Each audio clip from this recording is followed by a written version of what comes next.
السلام علیکم دوستوں، وقت کتنی تیزی سے گزرتا ہے اس کا اندازہ ہمیں اسلامک کیلنڈر کے پنوں کو دیکھ کر ہوتا ہے۔ دیکھتے ہی دیکھتے ہم اس مقدس مہینے کی دہلیز پر آ کھڑے ہوئے ہیں جو رحمتوں کی بارش لے کر آتا ہے۔ اللہم بارک لنا فی رجب وبلغنا رمضان۔ جی ہاں، رجب کا مہینہ شروع ہو چکا ہے۔ یہ کوئی عام مہینہ نہیں ہے بلکہ یہ اسلام کے ان 4 حرمت والے مہینوں میں سے ایک ہے جن کا ذکر اللہ نے قرآن میں کیا ہے۔ رجب کا مہینہ ایک طرح سے علام ہے، ایک دستک ہے ہمارے دلوں پر جو ہمیں یاد دلاتی ہے کہ مومنوں جاگ جاؤ، رمضان کا مہمان بس آنے ہی والا ہے۔ رجب کو اللہ کا مہینہ کہا جاتا ہے۔ اس کی فضیلت اور برکت کا اندازہ آپ اس بات سے لگا سکتے ہیں کہ جیسے ہی رجب کا چاند نظر آتا، ہمارے پیارے نبی صلی اللہ علیہ وسلم اپنے رب سے ایک خاص دعا مانگتے تھے۔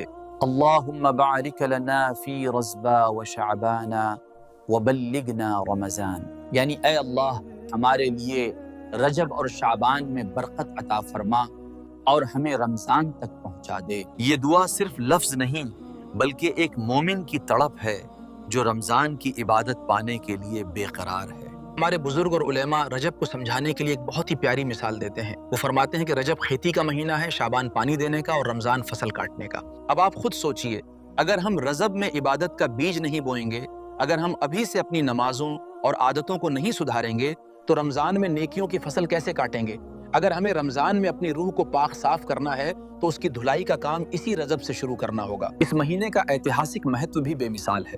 رجب کی تاریخوں میں اسلامی اتہاس کے وہ واقعے درج ہیں جنہوں نے دنیا کو بدل کر رکھ دیا۔ اس میں سب سے اہم واقعہ شب معراج کا ہے جو رجب کی 27ویں رات کو پیش آیا۔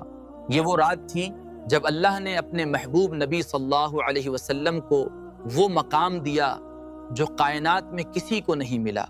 مسجد حرم سے مسجد اقصی تک کا سفر اور پھر وہاں سے 7 آسمانوں کے پار سدرات المنتہا تک کا سفر۔ اسی رجب کے مہینے میں امت کو نماز جیسا انمول تحفہ ملا۔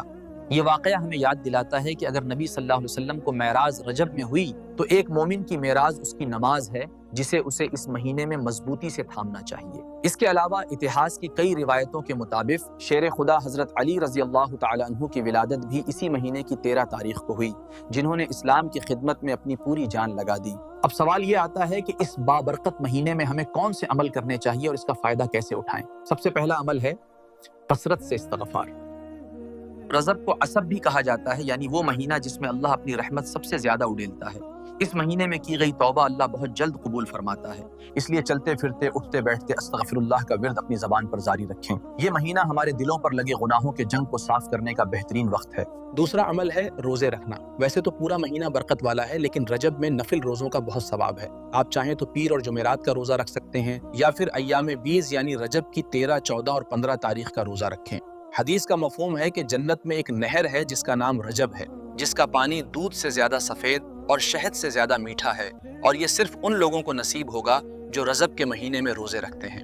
لیکن یاد رہے اس میں گناہ کا وبال بھی زیادہ ہوتا ہے، اس لیے کوشش کریں کہ اس مہینے میں کسی غریب کی مدد کریں، کسی بھوکے کو کھانا کھلائیں یا مسجد میں کچھ حصہ ڈالیں۔ تو دوستوں، رجب صرف ایک مہینہ نہیں بلکہ ایک موقع ہے۔